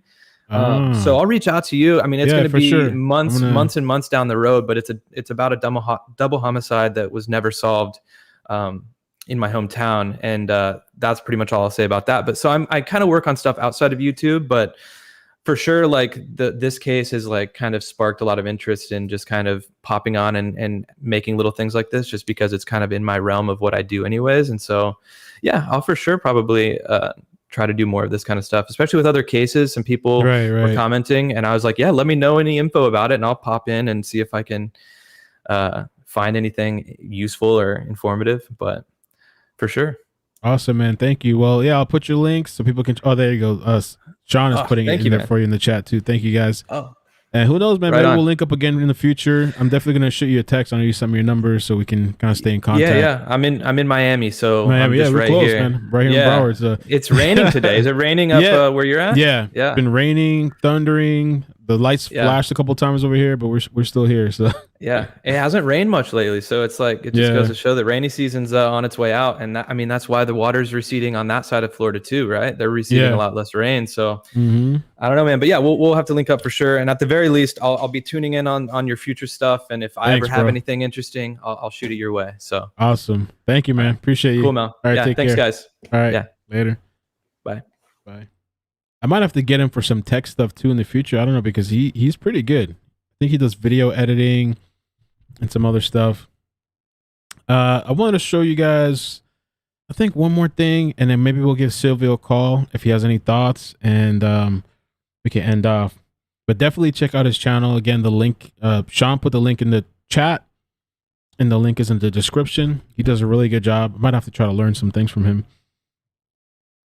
Let me put this on the screen. Somebody sent, I don't even know what this is. So I got onto this. It's through my OSINT program, but it's government way back imagery. Now, the government had told us that, or the investigators told us that they couldn't find Brian's body because this here is where he was found, Carlton Reserve and that area. They said it was underwater. So let's go back. So this is the 21st, 7/21, 8/11, still a little wet. Then it's dry. Dry. Dry. There's no water in this. And I can even zoom in and I'll show you. It's been under drought. So I'm not exactly certain as to what they're talking about. Quick update. Just wanted. So I'm not sure what kind of software or whatever this guy used. But you said on here, give me a call. James, you want me to call you too? All right, let me call Sylvia real quick. We'll do 2 quick calls. I meant to call you back, James, earlier. My bad, man. Got caught up in some personal stuff. Let's do this.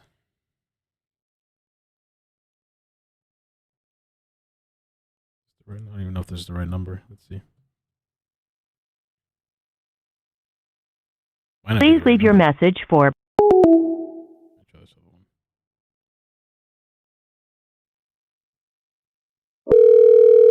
Lifeline. Call Donna.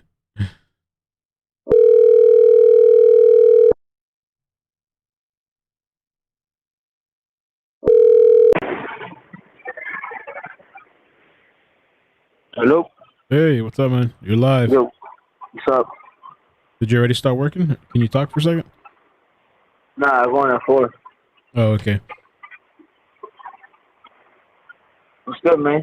What's good, man? What, any thoughts, man, with the body, everything that's found, everything that came out for, I mean, the family, the lawyer, Bertolino? Yeah, I saw the lawyer. How come I was saying he's coming out a lot? TV. Yeah, he's coming out now, doing a media press tour, I guess. He didn't want to come out before. Yeah, I guess because he's dead. Yeah, I just don't know, man. I'm not really sold on that story. No? Like, they just find his body parts just like that. They got to know more, bro, because was it deep inside the park? Do you know? We were just looking at that on the map.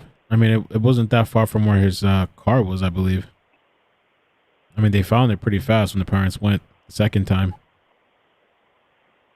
And then they were saying that if he killed himself or it was murder, but why would they even say murder? Like, who murdered him, right? We don't know what happened.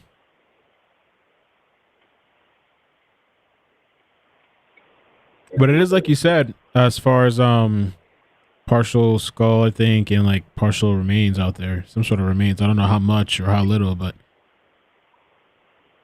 That's what I'm saying. Like, you know, the only bet is either the animals got to him, you know, but he's a survivalist, though, man. Like, I'm saying to his body, maybe they ate his body. And, I don't know, maybe somebody chopped him up.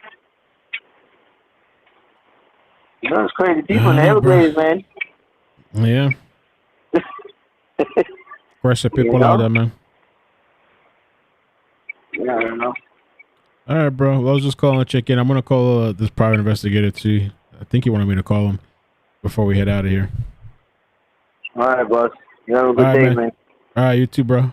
Be good. All right, peace. Peace. All right, let's see James real quick. I heard about Alec Baldwin, by the way. Oh, and I got to get the last super chats too before I head out. Hello, this is James. James, what's up, man? Hey, We're are you on live? Yes, sir. Did you want me to call you live? I wasn't sure or not. No, I'm good. I'm good. I just wanted to give you some updates. First of all, how impressive is the Laundrie's family attorney? He's I guess he's doing what he's supposed to do. I mean, my goodness gracious. I mean, unbelievable. A lot of people, he turns them off because he's got that Long Island accent and, they're calling him Joe Pesci and all that stuff. Let me tell you something. And I've been in this situation, even as a private investigator. I can tell you I've been arrested quite a few times. And if I had to have a defense attorney, that is the guy that you want. And let me tell you something. Anytime you watch it, there's a lot of your fans that probably watch that show, 48 Hours, which is based out of Tulsa, Oklahoma, right? Right. These guys all hang themselves. If you don't believe me that not talking to the police are not your friend if you're being questioned for a crime. All they can do is get you. If they have enough on you, they'll arrest you. And it doesn't matter what you say. They have to make a case. And that's understandable. So the best thing is never to talk or to put yourself into a story, innocent or guilty. And I know what people are saying. Well, if you're innocent, why wouldn't you talk to them? There was a real famous documentary came out a few years ago about a family in Wisconsin. What was that fella's name? No idea. Family in Wisconsin. Oh, come on. It was Making a Murderer was the TV show. What was the family? Yeah. I never watched that show. I heard of it. I heard it was really good. Oh, yeah. Well, I'm sure the majority of your fans have watched it. Ask that family if they're glad that they talked to the police. Because it doesn't look like that guy did anything, and he spent the last 40 years in prison. You want to make sure that you get behind a defense attorney, but there are some questions that I would love to ask that guy that aren't the same ones over and over again. I'd like to give them to you and see what you say. Well, it seems like they cut him off a couple of times every time he was trying to talk. I just let him talk. I wouldn't be cutting him off and stopping him, but maybe because it's TV or something, they have some sort of restrictions or whatever. Well, listen, the media has an agenda. No matter what side of the fence you're on, there's an agenda. These are bad guys. And they never thought. It's easy to throw darts at somebody who's not throwing them back. And they took the pincushions.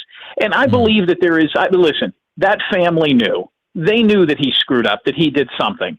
To what degree, why would they say at this point, even though we'd all like to have that answer? But there's a couple of questions I would like to ask the attorney that I would love for.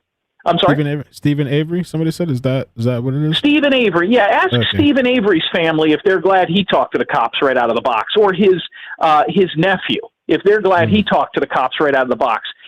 But just to move on from that, he said he's known Brian Laundrie since he was a young kid, correct? Yeah. The attorney, well, then that means he would have, none of the media outlets ever asked the attorney if he knew Gabby. They were together since they were little kids, correct? I mean, I'm sure he would have met her sooner or later. Not one media outlet has ever asked him if he had interaction with her previous to all this going on. That would be an interesting question. Right. Number two, I can't imagine this guy's business in his Google number is very good right now. I'm sure his stars on Yelp. Okay. So this is, they've got to be, and listen, that's the culture that we live in now. If people get upset, they go on there and they say he's a bad lawyer. I would love to know how his career is going to go after this. It would be interesting to see. But I'll tell you what, if I had to hire a guy right now, he might be the guy I would hire. I don't know how far that goes in all this. So I'd like to know how his business has been affected by this. I'd like to know if he ever knew Gabby Petito. And I'd also like to know if the family has anything in the works. Listen, a lot of people are like, why aren't they talking? Why aren't they talking, and why aren't they talking now? It doesn't necessarily just mean based on guilt. How much do you think a network is going to pay that family for the first interview? How many people do you think are going to watch the first interview? Now, most networks don't pay for the interview, but they pay for pictures. They pay for background. They pay for information that they don't have out there. All of a sudden, all these videos are coming out of the woodwork. They pay for those. So the networks will say, well, we won't pay the Laundrie family. We're not going to let them profit off of this. But we will pay you for some never-before-seen footages of maybe when they were young kids that you have on your phone from when they were 13 or 14 years old. They might pay for that, and that could be several $million. Right now, from what I understand, networks are willing to pay or have a budget of about $10 million for the first interview. The other side has already been interviewed. The other side, and listen, I work in the entertainment business. Not only that, but I'll tell you something even more disgusting, and I'd like to get your thoughts on this. That reserve right now is a lotto ticket, and I've heard this from several people down there. It is going to be a long time before they let anybody in there. A human body has well over 200 bones. Is that correct? I got no idea. I can check real quick. Check and see how many bones the human body has. I'm going to say somewhere between 200 and 225. And you talk about fingers and how many? It says 206, adult human skeleton, 206. And I think a baby has more bones, right? Right now on the black. Yeah, infant has more, 270. 270, yeah. So basically right now what I'm seeing on the black market is anywhere from $100,000 to $150,000 for anybody that could come up with a bone. There is over 200 bones in that swamp, and they've found what, 10?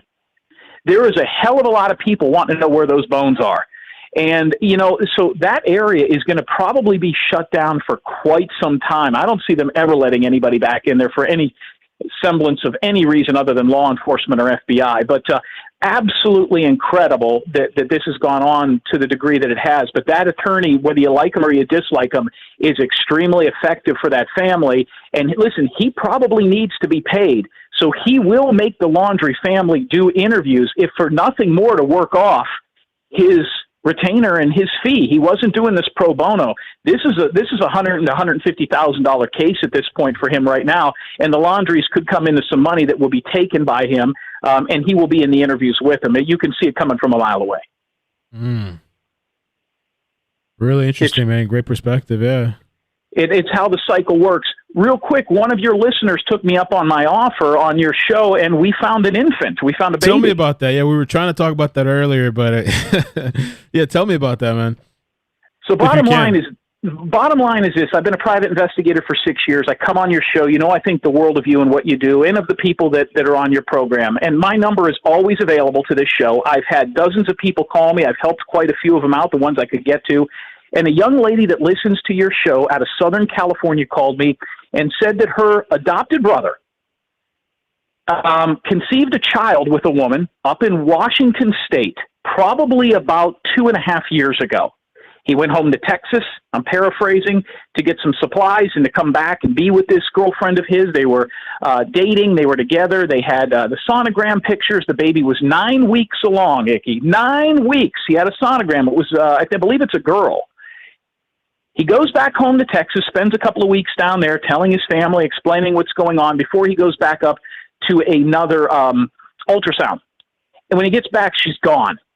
His girlfriend, her pregnancy, disappeared into thin air. He had never really met her family. She was living on the West Coast. The family was from New Hampshire, divorced, people all over the place. And for 2 years, he searched for her and that baby, not knowing what had happened. She listens to your show. She called me. And they had even worked with another private investigator that could not get this family to answer a call. Well, I started looking through it. They didn't know if she aborted the baby passed away, if it wasn't his child. And we tracked that woman and that infant who's 2 years old down, and we found him in northern Illinois. And the family has some closure now. They now know where that grandchild is. They now know where his daughter is. And they can start the processes of trying to get custody of a child that he has never seen be born and did not know if it had existed until your show came on. So your show in the last 3 days, because of your listeners calling me, we found that baby, and that father now knows where his daughter is. It's incredible how your station works. That's awesome, man. I'm glad you're able to do that. Damn, that's crazy. It is. And, there's a lot of different reasons as to, the question, why did she run? Why didn't she tell him? We just assumed maybe even she gave the child up for adoption and didn't want to tell him. But we were able to track her down, living with her brother in Illinois, and now he knows where it is. He's hired an attorney, and obviously he's going to go after custody of that child. So it's amazing the amount of stories I've gotten and the calls that I've gotten from people that listen to your show, even the mental health professionals that have helped me with the Lori Cockrell case up in northern Mississippi. It's been incredible. Because you think the people that are listening to this are all just eating Cheetos and potato chips in their pajamas, right? I've had doctors, lawyers, mental health professionals, professional athletes all reach out to me that listen to your show from as far away as Oregon and Maine. It's incredible. Yeah, we have one doctor friend too, personally, that calls in sometimes, and I met her in person. So it's kind of nice to be able to get people from different fields sometimes, because you never know. Yeah, man, like, you could come the day where maybe we could help out each other, or maybe we can put each other in contact with somebody and, you know, make things happen. Well, the network is absolutely incredible, and they have helped me almost virtually close this thing with Lori Cockrell.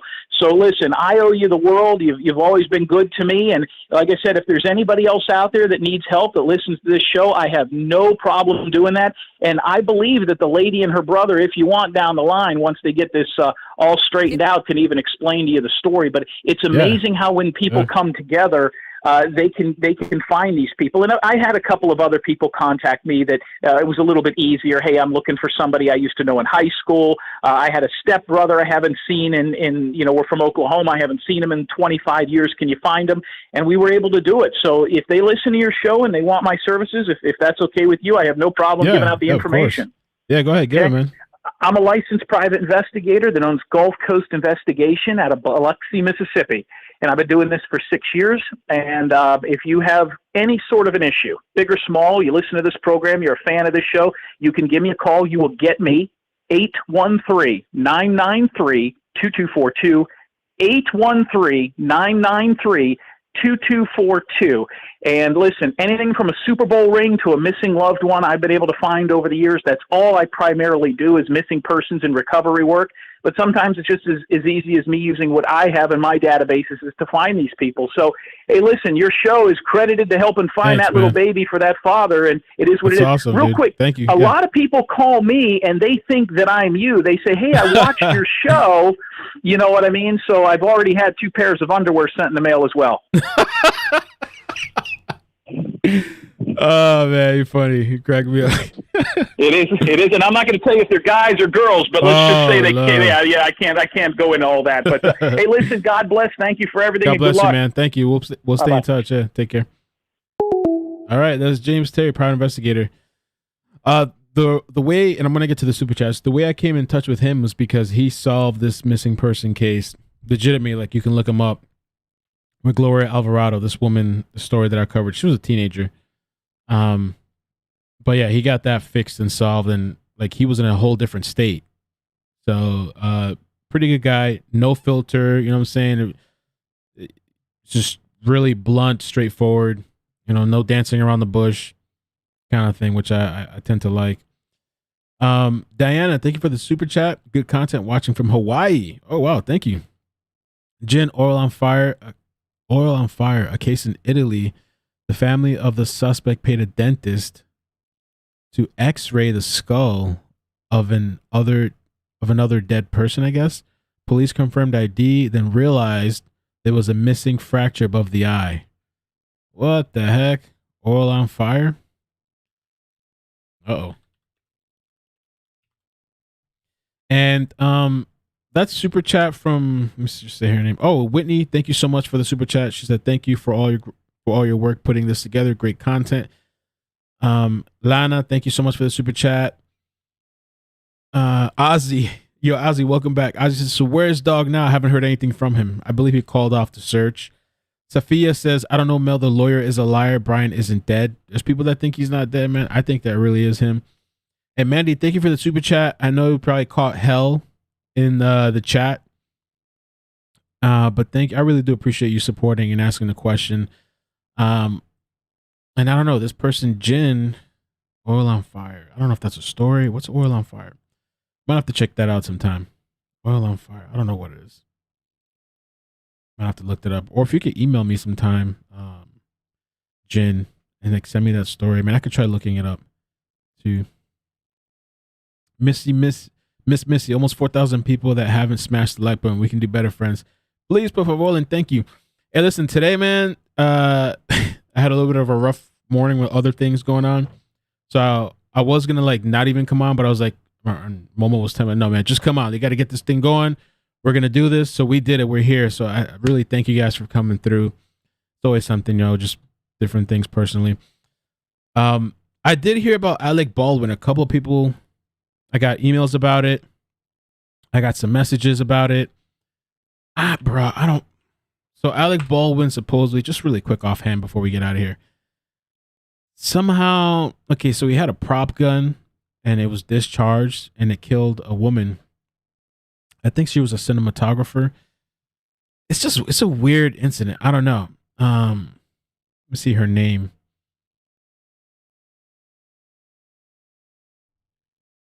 Oh, Helena Hutchins, 42, died at the University of New Mexico hospital. So they were filming the director of photography for the feature film Rust. And I don't know if Rust is based off of that video game. I played that game one time, Rust. Amazing game when I played it back then. I only played the first one. Maybe they're talking, I know there's like an online thing too, worldwide multiplayer online thing. But I don't know, man. Some freak accident. It's a prop gun. I don't know if it's just not, I don't know how those works because I guess it discharged.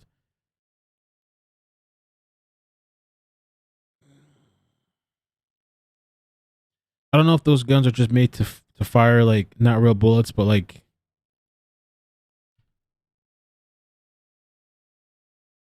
yeah, I don't know how it works. I really don't know. But a live single round was accidentally fired on set by the principal actor, hitting both the director of photography, Helena Hutchins, and director Joel Souza.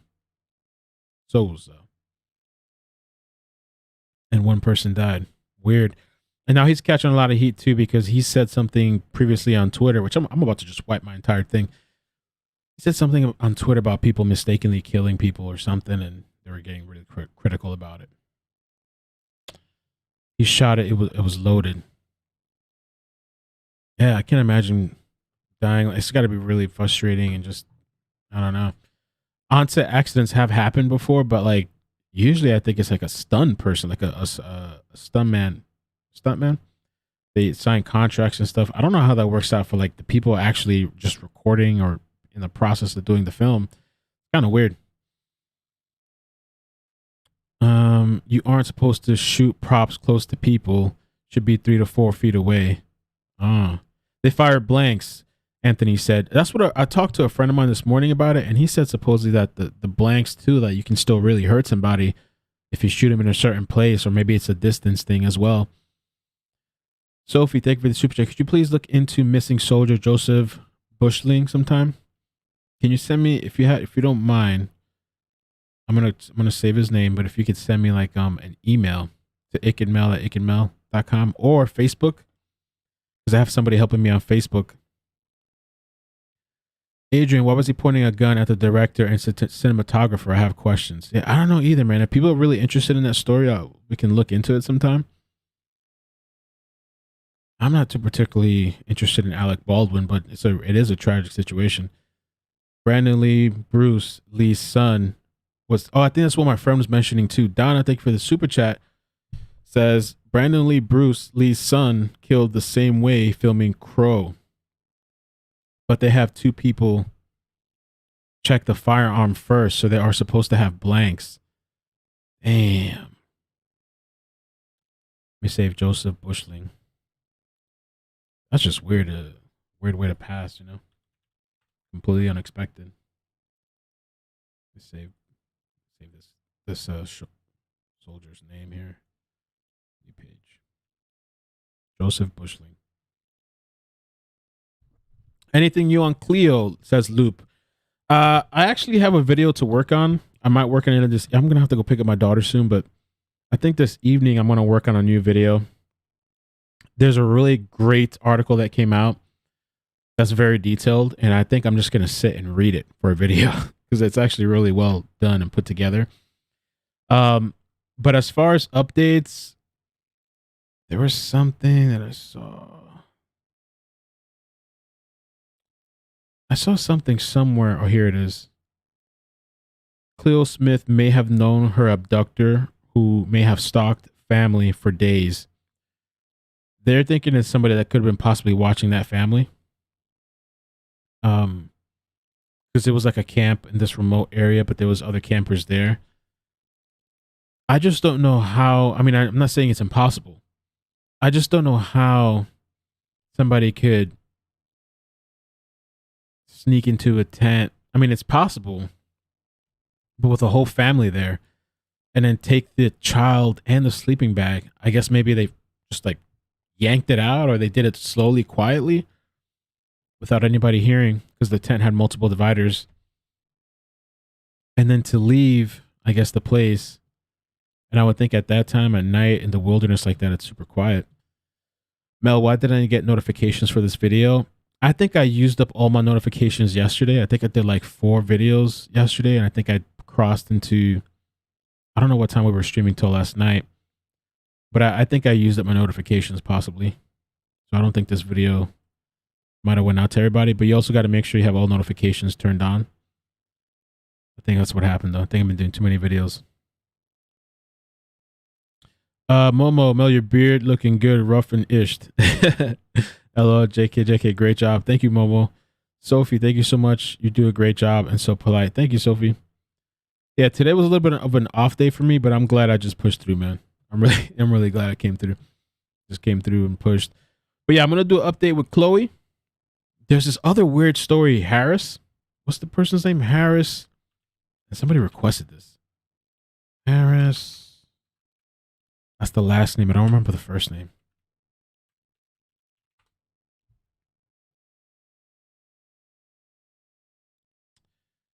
Mother.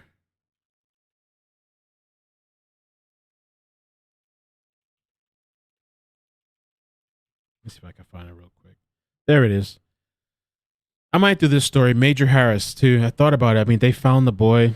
And it's kind of interesting because Aaron says, I'll be live for a bit after Mel's stream.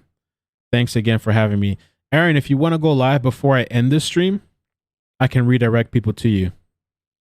If you want to try to set it up and get started, and then when I end this, I can, whoever's willing to go, I'll redirect them to your stream. Let me open up my Twitter. I have a few minutes if you want to try to set it up if you can. And I'll just, for the people that want to hang out a little bit longer and check you out, I can move them over. So let me know. I have my Twitter, my DMs open as well. So if you message me, I'll take a look. Let me pull up your channel as well. Send some love over there. Positivity. Aaron's original video. Yeah, this story about Harris. And it's kind of like, it makes you think a little bit about Gabby and just, you know, DV, domestic in general. And I don't know the whole story behind this. We put it up on the screen.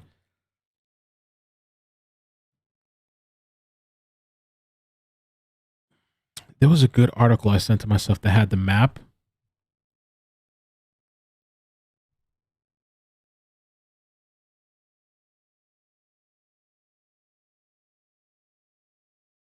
Take a look at the Wisconsin boy 3 is missing after mom was murdered and suspect died, killed himself.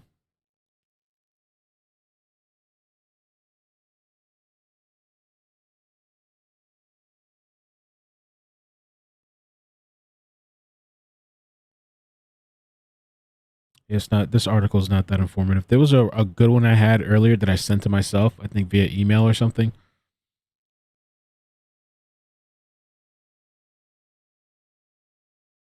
Mother, Mallory, 25 years old, was found dead, multiple gunshot wounds, October 14 in the backyard of a home.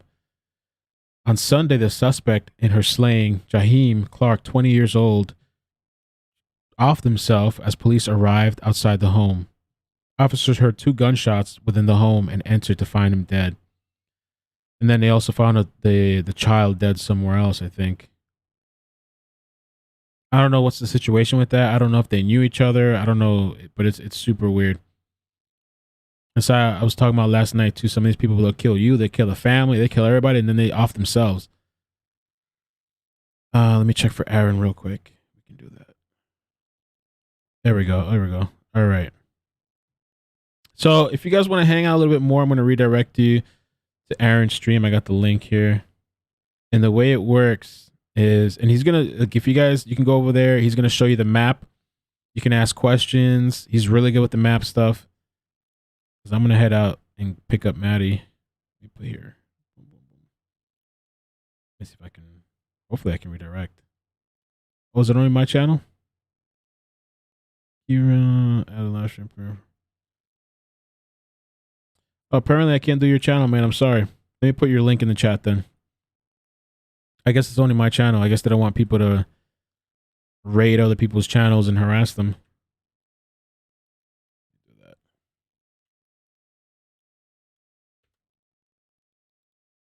I know it works on my channel, but I guess I can't do it to other people. I pinned the comment as well.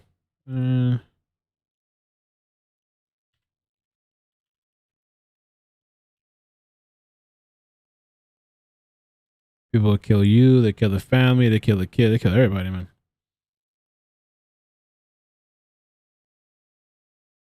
Oh, did I put the wrong? Oh, there we go. No, I got the right link. Okay. Make sure I got the right link. Okay, I got the right link.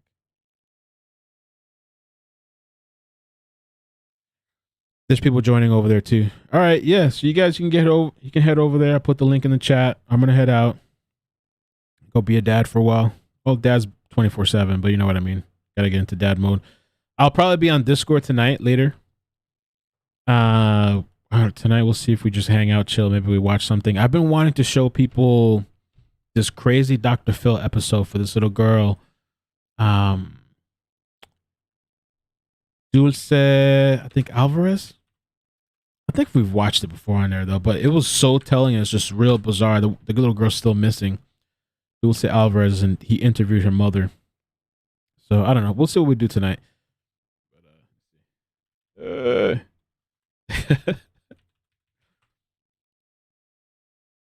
But yeah, Aaron's a good guy, man. You guys can go check him out. I think he does a really great job breaking down the maps and stuff and giving a good visual. I'll put his link one more time. Baldwin story, lots of witnesses. I'm kind of curious to see what happens with Baldwin. But I wonder if those people sign contracts and stuff, right? Hello. All right, Aaron, it's all on you, bro. But you guys take care, man. Love you guys. Thank you so much for stopping by. I appreciate you. All right, take care.